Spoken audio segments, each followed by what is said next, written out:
Awesome. Hello, everybody. Welcome. I am Carolyn, and I am on the marketing team over here at Workable. We're all very excited today to be joined by Josh Bersin. And don't worry, I'll hand it off to Josh in just a minute. But while we wait, I see attendees are rolling in. I'd like to take a quick moment just to do a sound check and thank you all for joining us today.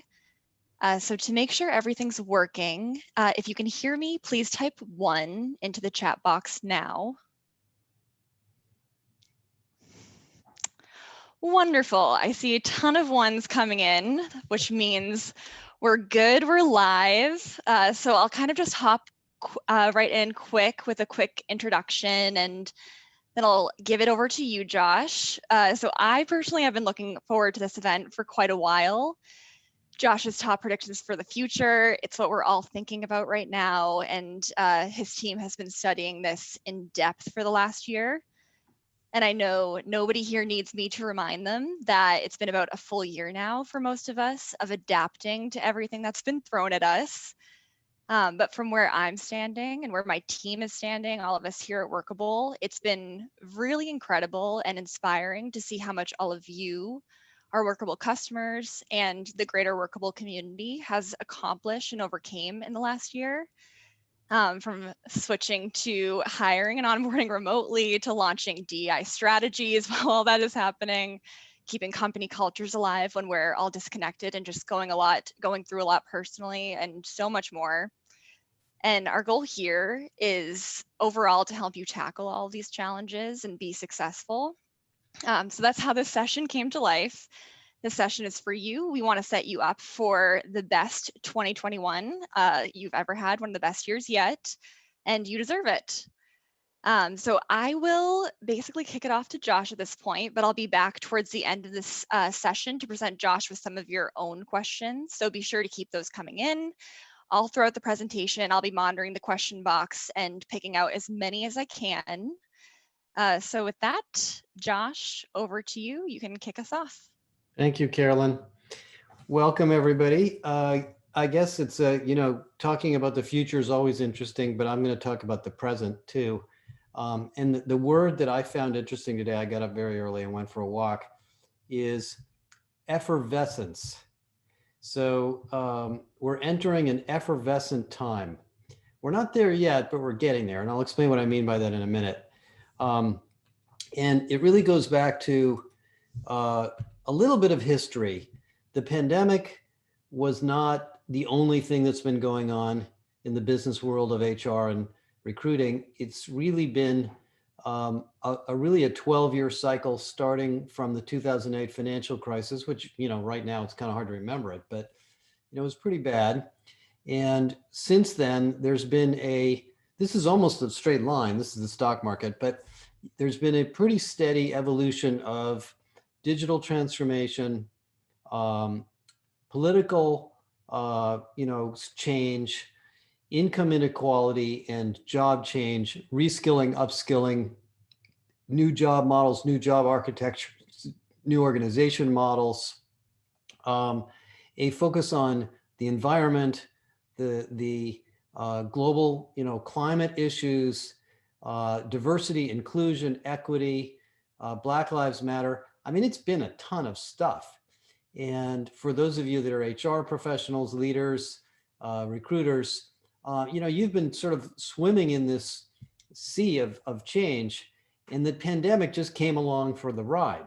And the pandemic really just accelerated every one of those issues and added well-being and resilience and mental health to that. Now, well-being was going on anyway. And if you remember, right before the pandemic, the unemployment rate was around 3.8%. You were probably finding it harder and harder to hire people, and companies were starting to realize they needed to hire internally because they couldn't hire externally. And we're going right back to that place again. In fact, an interesting piece of research I was just communicating this morning with Glint, if you look at employee happiness in December of 2020, which was just 2 months ago, versus December of 2019, which was before the pandemic, if any of you can remember that, I can vaguely remember it, it has actually gone up. Employees are happier. And the reason is we've actually made work a lot better. We've done a lot of things in the leadership of companies and the technology of companies and the flexibility of companies to make work easier for people to deal with the pandemic. And it was probably badly needed anyway. We just didn't have something to kind of shoot us in the arm and force us to do it. And of course, the other thing that's going on for you as recruiters is every company is changing its business. When the pandemic started, I read a sort of an interesting thought leadership piece from a guy about low touch businesses. And I thought it was kind of a silly idea, but sure enough, that's what happened. We all learned how to sell and deliver and serve and create products and services, whether it be in retail or transportation or even entertainment, that are delivered in low touch ways. And so we've gone through massive amounts of business transformation over the last year, much faster than people ever thought was possible. I think the economy is going to be really going to be roaring come sort of the middle of this year into the later part of this year. And that's because companies have adapted very, very well. Now, the people part of it has been harder. Everything that's happened in business to make the company more competitive has impacted the people agenda. And when I show you a little bit more about that, you'll see what I mean by that. But that's really the way to get a sense of what's happening in the year ahead. Now, I spent a lot of time this year on Zoom, as many of you did, and we did a series of really hundreds of hours of interviews with companies.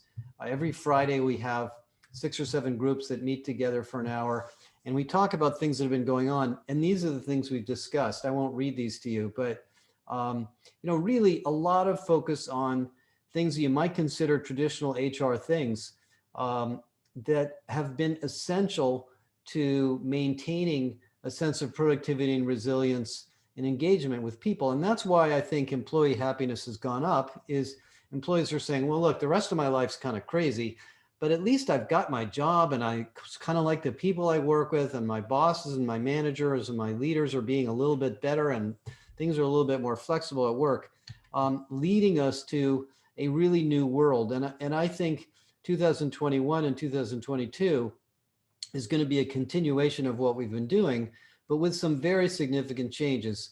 Well-being, citizenship, sustainability, growth, employee growth, internal mobility, these are going to stick with us.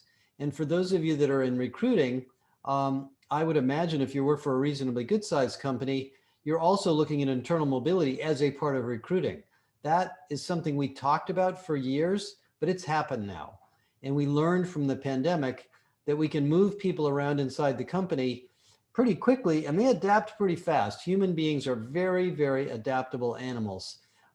So I think we've really gotten sort of a dose of really, awakening that, the workforce is, a lot more resilient than we maybe ever thought.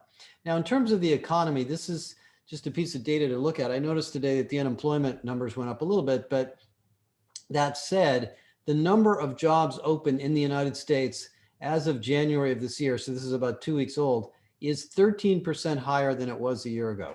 That's not something you kind of read about in the Bureau of Labor Statistics, but this is from MZ. This is real data on real job openings. And you can see, there's a lot of drivers needed. There's nurses, supervisors, retail workers, software engineers, salespeople, customer service. I'll show you some data on this. But we are absolutely moving into a service economy. I'll show you the data on that. And that affects what you do as a recruiter. We're obviously working remotely. I think most economists would agree with me that the future is not all remote, it's hybrid. Most of us will be coming to work occasionally or periodically, but not every single day. We'll be commuting in more flexible ways. Companies are setting up satellite offices. There's actually a massive movement in the public sector to build what are called 15-minute cities. So you could have a city where every job is 15 minutes from where you live. That obviously requires companies to distribute their workers into smaller pods, but that's all happening. So we're actually going in a very positive direction there.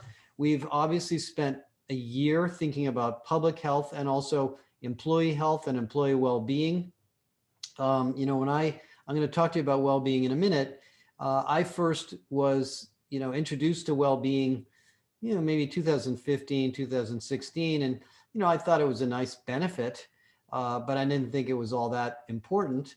And I remember, Google made a big splash with their mindfulness course maybe a decade ago, which was one of the most, popular things in HR at the time, to try to, kind of focus on more of the internal part of work as human performance as opposed to the external part.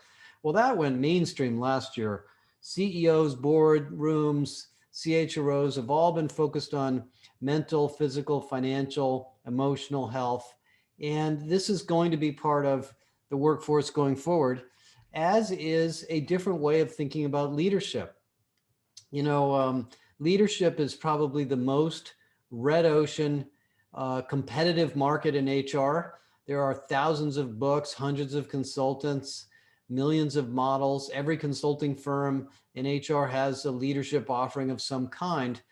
And, I've read a lot of them, not all of them, and, been very respectful of all the research that's been done in this area.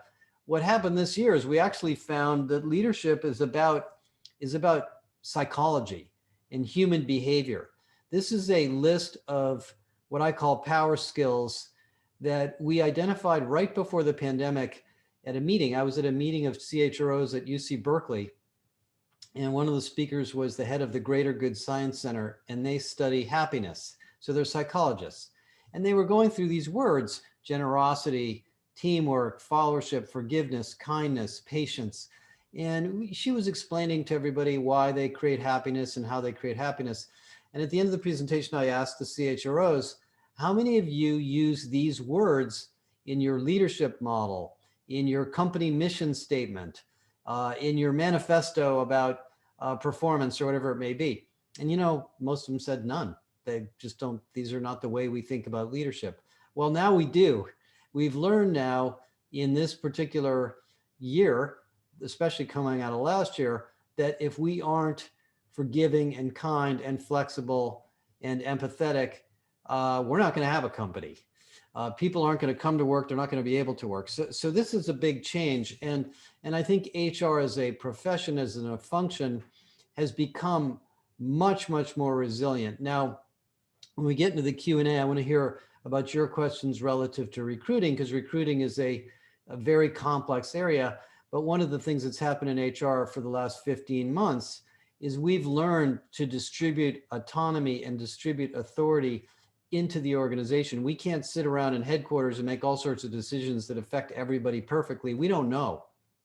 The virus is asymmetric and unpredictable, as is everything else in business.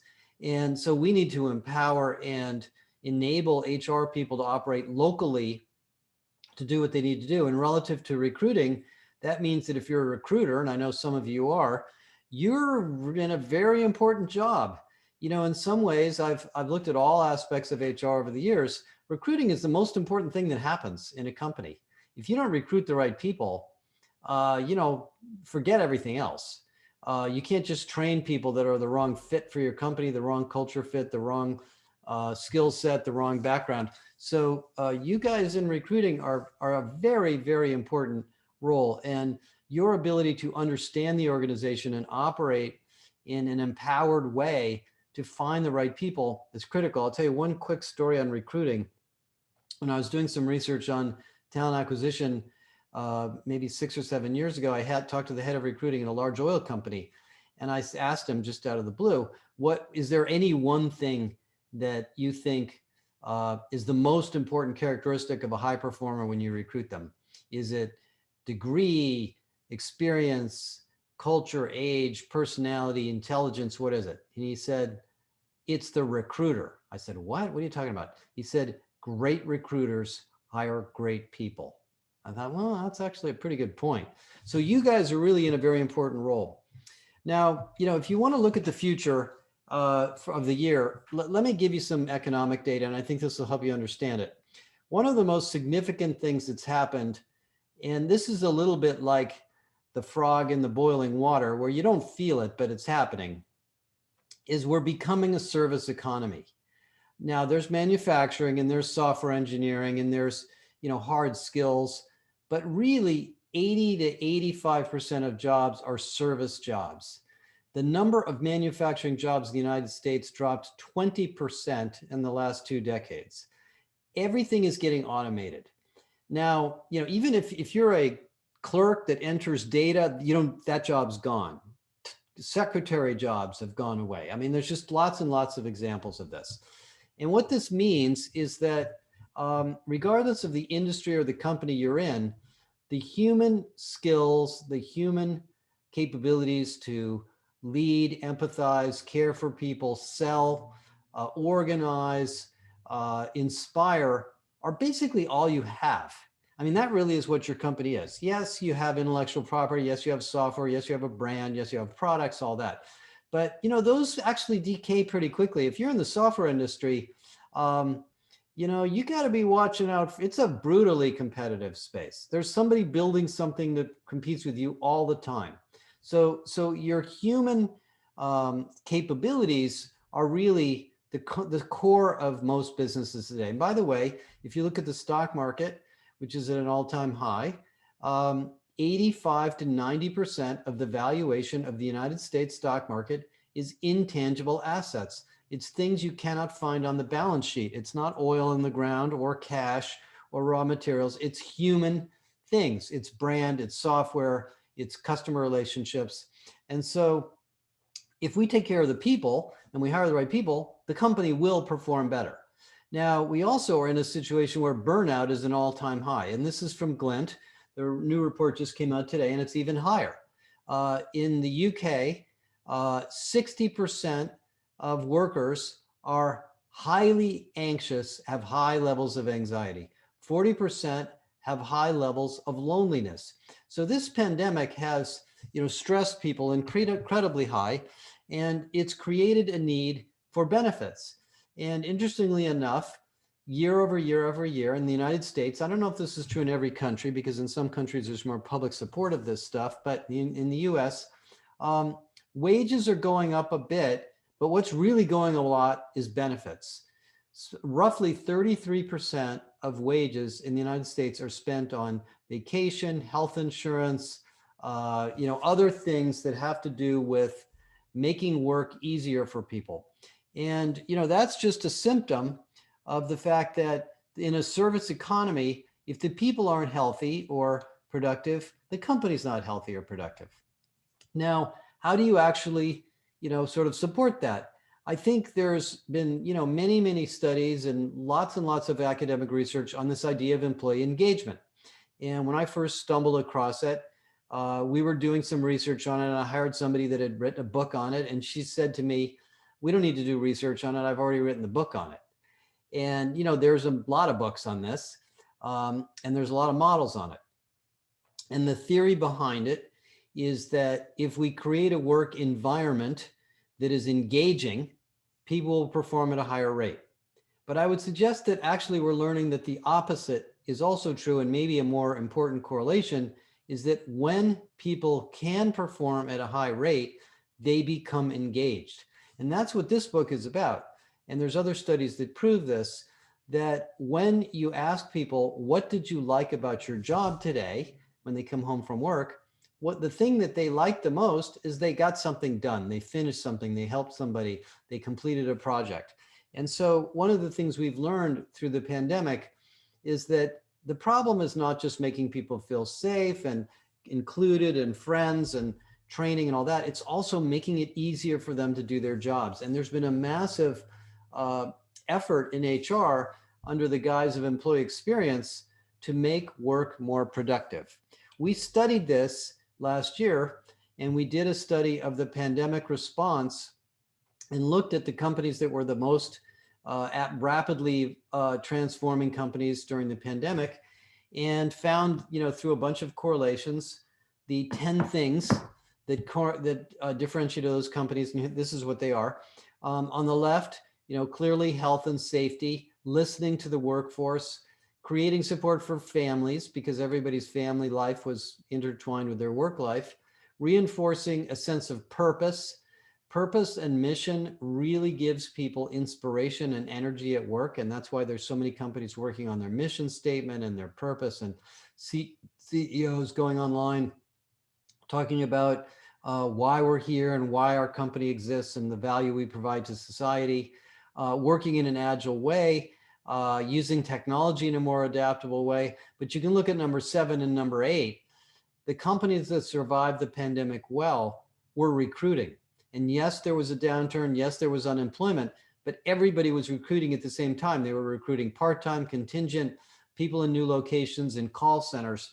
And so, these practices remain important even during economic downtimes, the one we had. Now, the other thing that's been going on in the last 12 to 18 months, and this will continue, is a really new philosophy of leadership. Leadership, as I mentioned earlier, is a big topic, and it tends to follow in fads. When I was first working in HR as an analyst, and I used to go meet with companies, they would say to me, well, if you can just tell me how GE does this, we'd just like to copy how they do it. And GE pioneered the idea of a corporate university, the forced ranking model, many things about the rugged individual nature of careers in GE were copied by other companies. Well, I mean, Jack Welch died last year. Jeff Immelt, several books have been written about him that haven't been super positive. GE is a fallen company. Nobody's copying them at the moment. They'll come back, I'm sure, but there have been other models. And I think what happened is a few other paradigms changed. One of the big paradigms of leadership that I think is important was Google.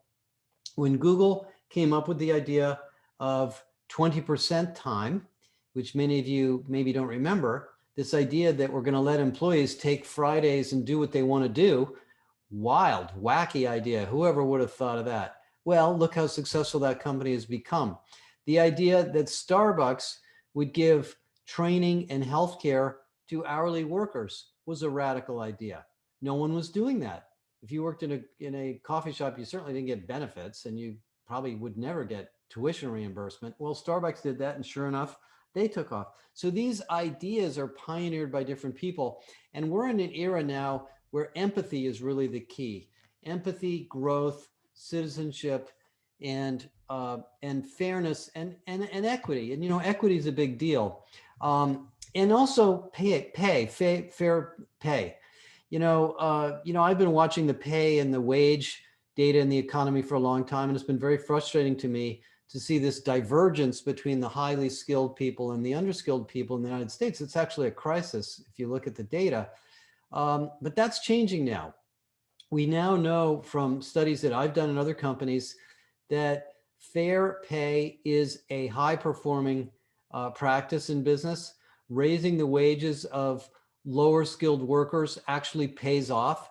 There are studies that have showed that in retail, where margins are very thin, when you pay people more, you get more profit because they spend more time taking care of customers and taking care of the retail locations and creating service experiences that allow people to buy more things. So this is also part of the new world, is rethinking a lot of the core disciplines in HR around this human-centered, business service-oriented economy.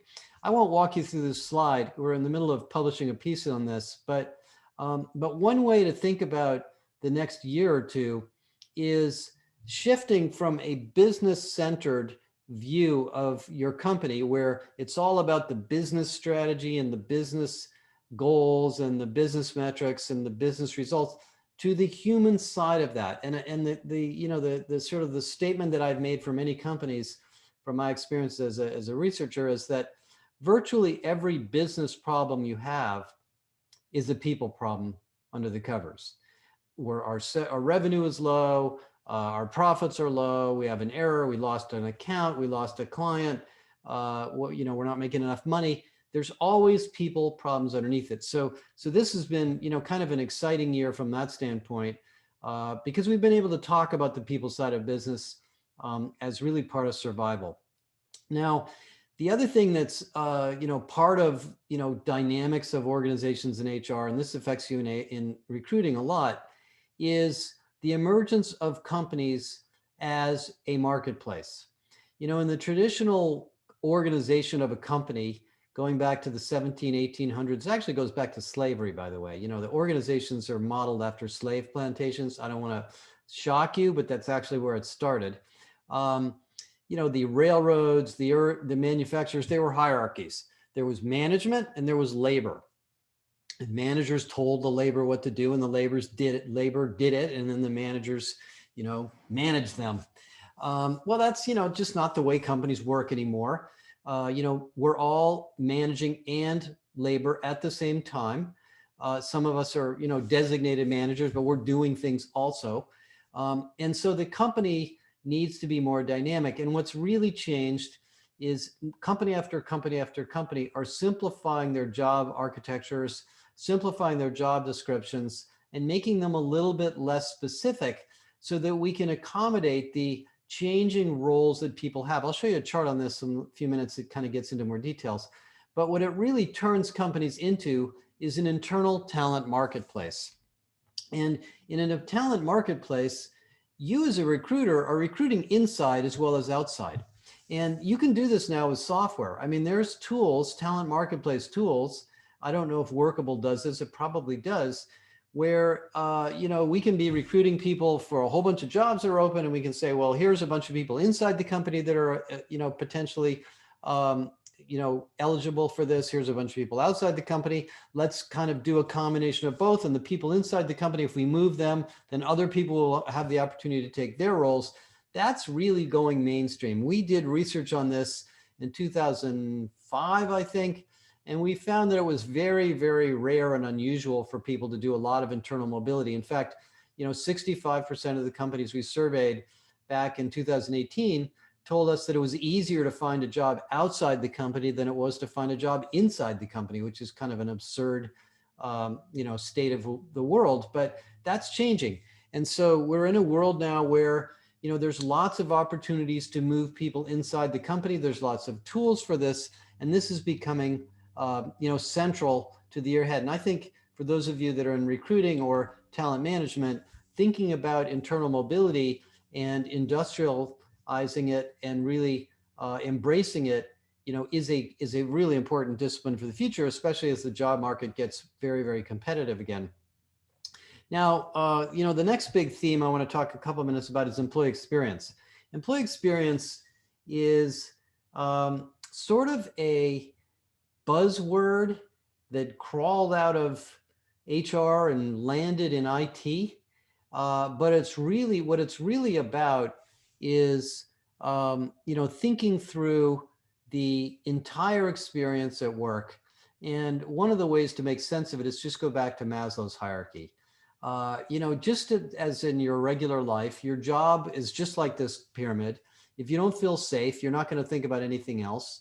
And after you feel safe, then you think about, you know, belonging and esteem, and then accomplishment and goals and self-actualization. And if you look on the right, everything we do in work is somehow mapped to this. The history of employee experience goes back to industrial engineering.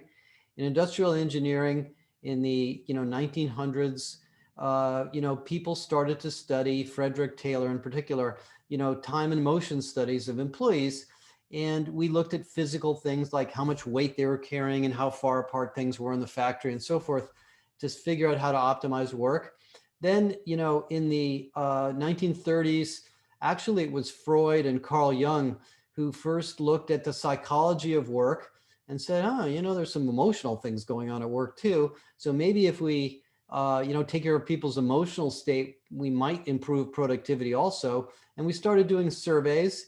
And we entered a world of engagement surveys, climate surveys, annual surveys. Then, of course, somewhere in the early 2000, you know, roughly 2007, 2008, we all got mobile phones, and there was Yelp and there was Glassdoor. We said, oh, maybe we should survey people more often. Maybe we should get some more, you know, frequent feedback from people. And all of this explosion of interest in pulse surveys grew. And now we're in a world where basically it's a design problem. How do we design the systems and jobs in the company so that they're easy and so they're more, you know, attainable by people? And so we in HR have been bolted up to work with IT, work with facilities, and think about not just job design, but work design. And in fact, this is one of the things we're working on in our academy, is a whole program on this. And so the problem has become a little bit more complicated. We have the, the issues on the left, sort of the hierarchy, Maslow's hierarchy issues of, do I have the right skills? Do I get along with my team? Am I on the right, do I have the right tools and so forth? And then all of the stakeholders at the bottom. And what's really going on in EX is this is becoming a corporate issue. It's not an HR problem anymore. And so it's now reached really the entire range of employee experience. We're going to be publishing a big study on this in Q2 with all sorts of case studies. It's a really important part of HR. And I think for you in the HR function or as a recruiter, this is a major theme in companies. And a big part of it is listening and feedback. We did a lot of surveys and studies last year about the pandemic. We looked at DEI. We did a really interesting study on DEI called Elevating Equity. We did one on the pandemic response, did several others. And what came out of all of these studies where we asked companies to tell us about all the things they're doing in HR is the number one performance process is listening, hearing what's on people's minds, because we don't know what's going on. The virus itself is unpredictable. Economic changes, social changes, regulatory changes, workforce changes last year were very hard to predict. And so we need to listen to people and let them tell us. So open meetings, surveys, lots and lots of crowdsourcing activities. These are really part of EX2. And so the EX market has become a market of continuous listening. And in many ways, you could have predicted this because this is what we do with customers. I mean, you don't survey the customers once every 10 years. You try to survey the customers, maybe every quarter if you can, or you ask the salespeople, what are people saying about our products, or why are they returning them, or why are they not buying them? We need that data, and we need it in HR too. Now, one of the other things that's risen to the top of the agenda this year is diversity and inclusion. Now, and I'm going to show you a little bit of our research on this in a minute. We've studied this. I've studied this multiple times in the last decade. And one of the things we found is that when you look at HR and all of the things we do, from recruiting to onboarding to pay to career to performance management and on and on and on, the companies that are the highest performing companies don't just do it. They do it in an inclusive way. They have unbiased, data-driven standards and practices, and they hold themselves accountable to being inclusive. Study after study has shown, I won't go through the data, you can read about it on our website or through the report, that that companies who are more inclusive perform higher. By the way, if you look at the engagement data from last year and this year, from Glint and Qualtrics, the two biggest surveys of employee engagement, the number one driver of employee engagement is belonging. I feel that I belong at work. I feel comfortable with my team. I feel like people listen to me. That's really about inclusion. And what we learned in the Elevating Equity research, which is available now, it's free on our website. If you just poke around, you'll be able to download it, is that there are 5 things that you have to do to create an inclusive culture. You have to listen to people. You have to really strengthen HR capabilities. By the way, most HR people do not feel comfortable with diversity and inclusion practices. You need to make sure senior leadership are committed to a diverse and inclusive business, not just an HR program or a bunch of HR practices. You need to measure it, and you need to hold yourself accountable. And I just read an article this morning, right before I got on the webinar, about McDonald's publicly not only disclosing the diversity metrics, but holding their leaders accountable for diversity with their pay. That is what it takes, because this is a business strategy, not an HR strategy. In fact, one of the ways to think about diversity and inclusion and equity for the year ahead is to look at what's going on in the Biden administration. The Biden administration, they didn't just create a program about equity in the United States. They basically said everything we do is about equity. How we do the transportation infrastructure, how we deal with unemployment, how we deal with healthcare, how we deal with the vaccines. Everything has to be done in an inclusive way. and we have to look for underrepresented or underprivileged people or undereducated people in an equal way to everybody else. And that's really what's going on in companies. And this is going to be a massive theme continuing through the next year. Another part of employee experience and engagement is psychological safety. And let me just take a minute on this. This is not a new topic. It actually comes from Amy Edmondson from Harvard. It's a book that's a couple years old, but it's very relevant right now. She studied healthcare providers and healthcare teams and found that the teams that had the highest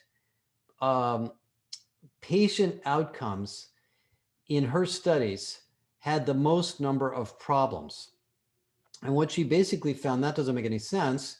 She said, well, why would they have more problems? And when she got under the covers, what she realized, they didn't have more problems, but they talked about the problems. They exposed the problems. They discussed them.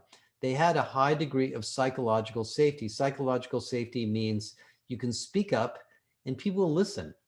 And as you can see from this chart, if you kind of think about the 4 quadrants, companies operate in different quadrants here. We have a client who's in the upper left quadrant where they actually do not have a psychologically safe environment. Everybody is very nice, but you're not allowed to speak up. And they're, really trying to change that because they have to move faster and they're evolving into the cloud and some other things. So this is part of 2021 too, is not just creating a great diversity and inclusion program, but making sure that you have a culture where people can speak up and you can get the information you need to make decisions more quickly. As far as well-being, the really inevitable trend in well-being is away from health towards performance. There's a lot of research on this and lots of vendors and offerings and services and various things you can buy for well-being. But the way to think about it is not just lavishing people more and more benefits. I mean, everybody sort of likes that for a while. And, you can buy people exercise machines and so forth. It doesn't make as much difference as you may think. What really matters is things that help people do their jobs in a more productive way. It's because I showed you earlier, most people, the reason they enjoy work is they enjoy the work and they enjoy the people at work. And if they can't get their job done because they're tired or somebody's getting up in the middle of the night sending them emails or they don't have the right skills, they're not happy. And so the well-being agenda is moving from one of cost reduction and insurance costs, which is where it started, to a focus on total performance. And that's a really positive thing to me for business. And it's going beyond that. It's really also reaching into the ideas of citizenship and volunteerism and taking care of society. If you look at the data on people under the age of 35, most younger workers are very aware of the social issues we have. They're very aware of the DEI and inclusion issues and citizenship and environmental and climate change issues. And they want to be a part of the solution. And so part of well-being at work is also giving people an opportunity to give back, giving people an opportunity to participate in local community events. And so there's a sort of a evolving growth of the well-being strategy in companies to cover all those topics.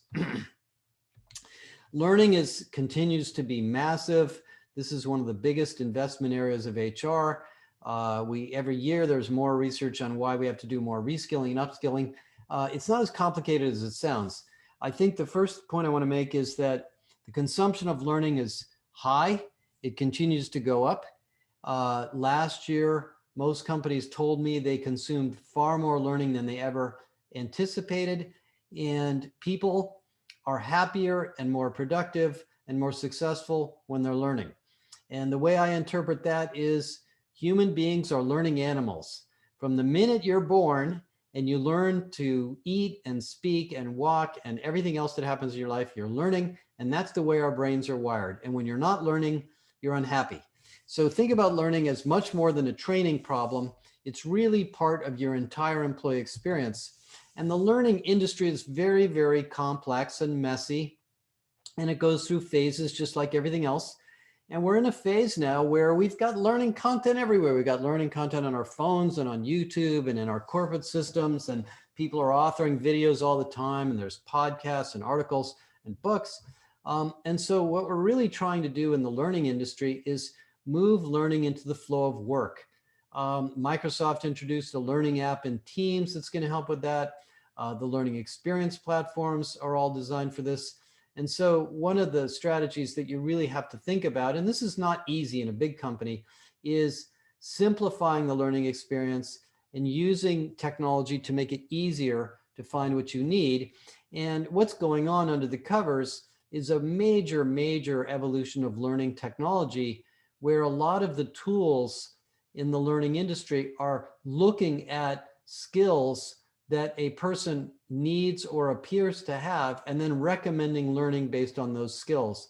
Now, I won't spend a lot of time on this chart, but what we're really finding, and doing a lot of work on this, is that you as an HR person or an HR team need to decide what the critical business capabilities are for your company, especially if you're doing recruiting, and from them determine what skills you want to develop or source in people. And you get to decide what the business capabilities are. In fact, in HR, we are introducing our capability model in HR, and you can actually go through it and assess yourself against it if you join our academy. And you'll see that there are actually business capabilities. And so this is a really interesting, fascinating, growing area of HR, and very, very important. And it isn't just technical skills, by the way. If you look at the demand for skills among CEOs, CEOs want human skills. They want power skills. They want skills in the ability to prioritize, to lead, to work in a team, to be flexible, adaptable. Learning agility is a skill. Ethics, integrity. These are the things that people really want. And these are the skills that create, growth in wages. If you look at the history of wages by different job categories, the jobs that have increased in demand and increased in wages are not engineering jobs per se. I mean, if you're in the right engineering discipline, you've been doing fine. But really, it's what we call high social, high math, or high social, low math, management, leadership, project leadership, and people that can do both, people that have technical skills and good human skills. And it's even more true amongst younger workers. If you look at this chart, it's a little bit confusing, but young people are on the right, older people on the left. And what it's showing you is that younger workers are even more interested in the human behavioral skills development at work, because they learn a lot about technology and software and tools in school. So this isn't just a problem of digital skilling. It's really a problem of power skilling. Okay, HR tech is a big part of this. Let me see how we're doing on time here. I got about 3 more minutes. And then I want to open up to questions. The HR tech market is really hot at the moment. Companies are going public, valuations are very high. And the reason it's so hot is we're really moving to a new era, an era of tech that really does HR in the flow of work. And Workable is a tool like this that makes a recruiter or a candidate or an employee or a hiring manager's job easier. This has been a big change. HR technology is very complex under the covers. It takes years to build these systems. And they were originally designed as forms automation systems for HR managers to type things into. Now they're really, look more like chat bots and mobile apps and, much, much different.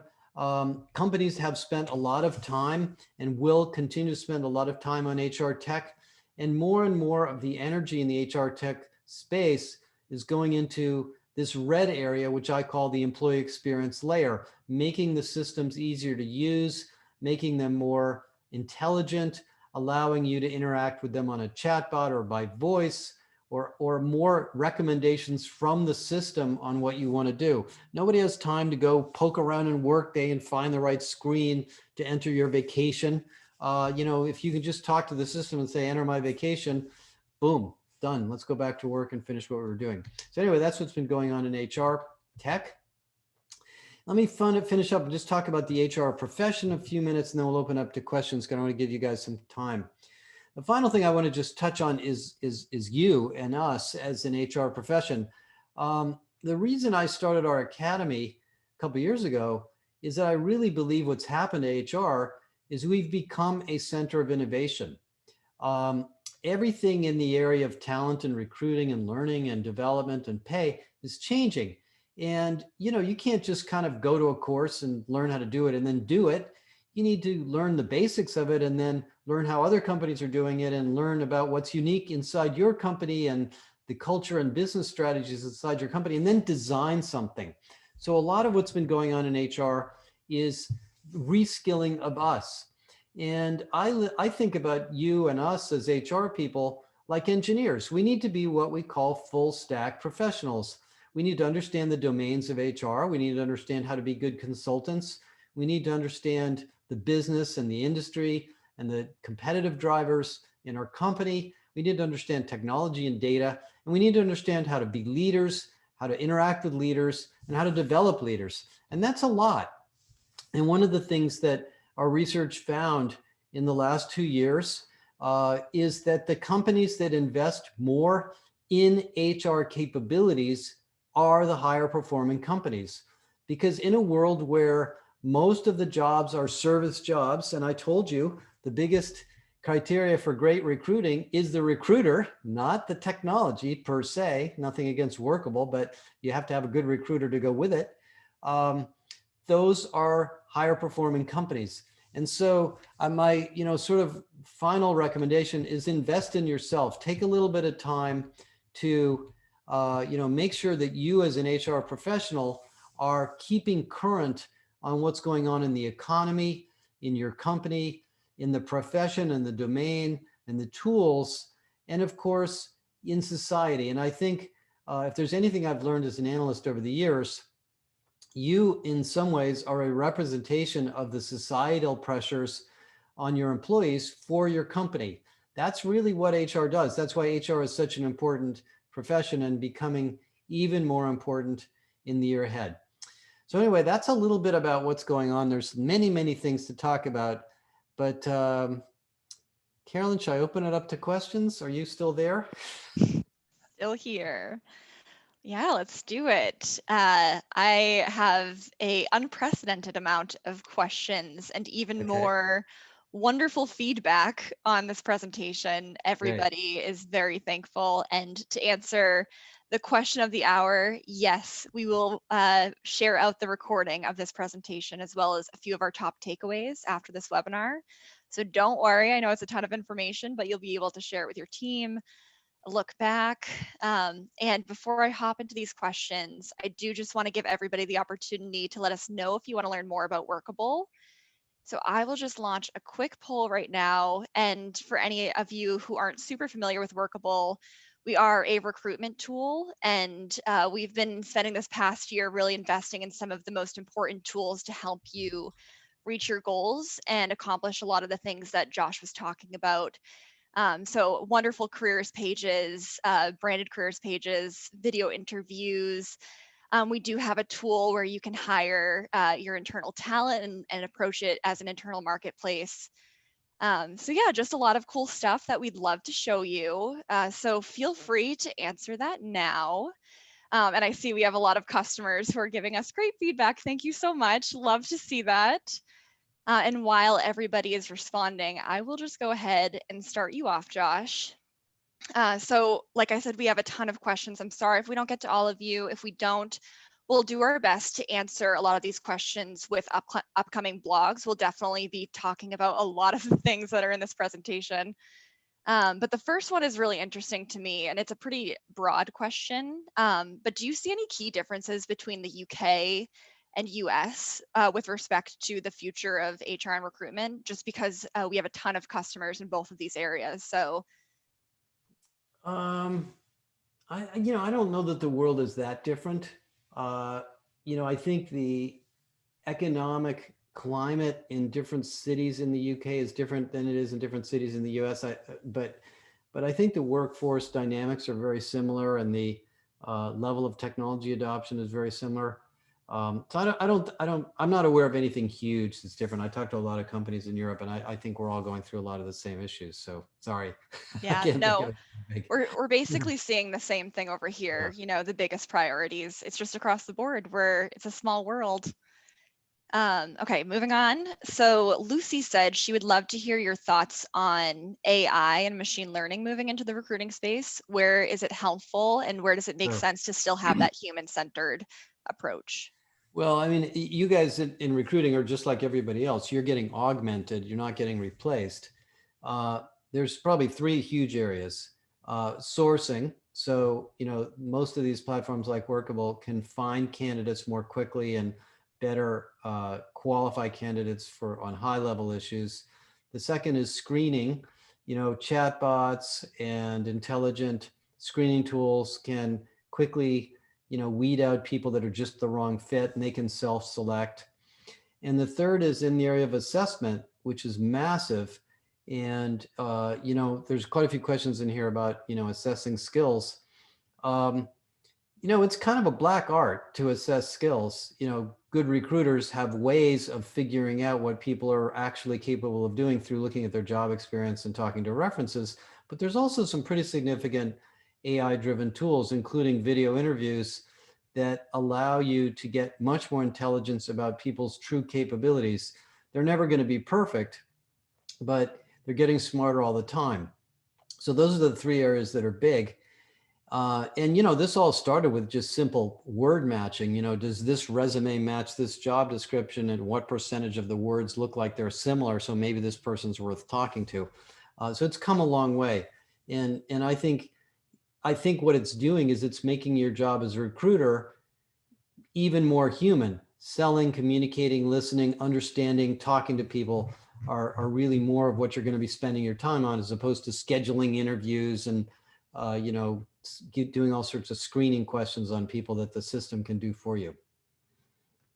Awesome. Yeah, that totally makes sense. And going into the next question, so we had a lot of chatter going on in the chat box around employee experience, and it's just like this huge overarching subject that bleeds into DEI and wellness. So we had a few questions come in asking who is responsible for driving employee engagement. Sure. Is it the employer, the C-suite, HR, hiring managers? Well, it depends on the size of the company. If you're a big company, there's probably a team of people working on this, including IT and HR and facilities. If you're a small company, if you're a medium-sized company, you might have somebody in charge of employee surveys and employee communications. And that person is probably sitting on a ton of data about, who's saying what about what, and probably pulling their hair out trying to communicate that data to the people that need to have it. And if you're a smaller company, it's really the head of HR really needs to be out there talking to managers, talking to employees, looking at data and getting a sense of what are the problems we're having. But ultimately, it's the business person's problem, the CEO's problem. If people feel unsafe, if the jobs are difficult, if they're not getting enough training, if the management is not giving them enough support, HR can only do so much. The CEO has to care about that. And in a company where human value is one of the most important things you have, it's also the CEO's job. So I would encourage you as an HR person to talk to the CEO about it and make sure you guys are all on the same page as to where you want to spend money and time on it. And it isn't just piling on more benefits and piling on more, perks. That's not really what this is about anymore. Awesome. We have a ton of more questions that are coming in, so I'm trying to sift through to make sure I answer the most commonly asked ones. But I think an interesting one is going back to internal mobility. Mm-hmm. What are some of the obstacles you usually see at these companies that aren't really doing it right, and how can you overcome those and really make the most of your talent pool? The biggest obstacle to internal mobility is often management rewards. Am I going to be penalized for letting one of my employees leave my team? And is it going to make me underperform in my team? And am I going to suffer? In which case, I'm going to make it hard for them to leave. Or am I rewarded for encouraging people to leave my team and work somewhere else inside the company? One of the CHROs I met with years ago used to say to me, she said, I'd go to management development and I'd talk to leaders and I would say to them, you don't own the people working for you. I do. You're taking care of them so that I can move them to the next job. That's your job, not to hoard people and, you know, create a team that's really good and then don't let anybody know about it because you don't want them to steal it away. There are incentives sometimes that create that kind of behavior. That's beginning to get changed, but that's the number one. The number two is, how do we decide who's eligible or potentially a good candidate for an internal position? Do we have a tool for that? Do we have a process for that? Is it random? Do we have a career pathing strategy where we automatically move people from marketing to sales and back? You know, is it culturally you know, unheard of for people to move from IT to another job? I mean, a lot of companies tell me, oh, we never move people from so-and-so to such and such. Why not? I mean, you know, it probably would be good if you did, into and out of HR. Is it a good thing to take a job rotation in HR? Some companies would think about it as the death of your career. Oh my God, I have to go work in HR. Actually, that's not true. Everybody I know that's come into HR from a business job said, oh my God, this is a lot more complicated than I ever realized. And vice versa for you guys to take a job in the business. So those are the things that tend to get in the way, is breaking down those barriers. Ultimately, though, if you look at successful careers, and there's a lot of research on this, the most successful people in business have moved around a lot. They've tried a lot of things. They've sampled different careers and roles, and they've learned from that. And given that, you know, people live into their 80s and 90s and hundreds, you've got time to move around in your career. You don't have to stay in one thing the whole time. So those are some of the tips. That's a good answer. All right, we have just a few minutes left. I'll see if we can get one more in. Going back to benefits, you spoke about benefits being something that's trending upwards while pay isn't necessarily, which makes sense because we're in need of maybe new and different benefits now that we're working differently. What are some of those benefits that seem to be working that companies are adopting that maybe we can think about to improve our employee experience? Flexibility is huge, giving people time off and flexible time to work in different locations or different time zones. Um, you know, relatively flexible pay policies so people can, you know, kind of dial up and dial down different benefits depending on what they need. You know, a lot of companies have, you know, hundreds of different benefits and nobody uses them. And so, you know, if I'm not using it, how come it's, you know, we're paying for it? That's one. Educational benefits are huge right now. You know, access to online learning programs and things that you're buying for employees. Let the kids have them. Let their families have them. That's a great benefit. I think these health and exercise and fitness and well-being programs are good. I'm not sure they're as important as people think they are, but I think they're kind of a branding and a recruiting tool that people like. But if they don't like the job, you know, if I get a free Peloton subscription, but I hate my job, that doesn't make my job any better. So I wouldn't over rotate on that. And I think just fair pay, paying people fairly and giving them a sense of belonging goes a long, long way. You don't have to overpay people. Some companies overpay people because it's a very competitive company and they really, you know, kind of expect very, very high performing people to come. I think if the pay is fair and the environment is meaningful and inclusive, most people are very, very happy and they don't expect lots and lots of other benefits. Yeah, well said. Well, that brings us basically to the top of the hour. I want to thank you again so much for all of this. Like I said before, the engagement and the questions are unprecedented for us. So for all of you who asked questions and didn't get answers, please make sure you're subscribed to our blog. We will do our absolute best to focus in on all of this. We already have a lot of great stuff in the plans. And then of course, go follow Josh. He has a ton of wonderful content out there. But thank you all so much again for engaging with us today, for showing up. Any questions you have, reach out to us and we'll be in touch. Thanks, everybody. Awesome. Bye. Bye.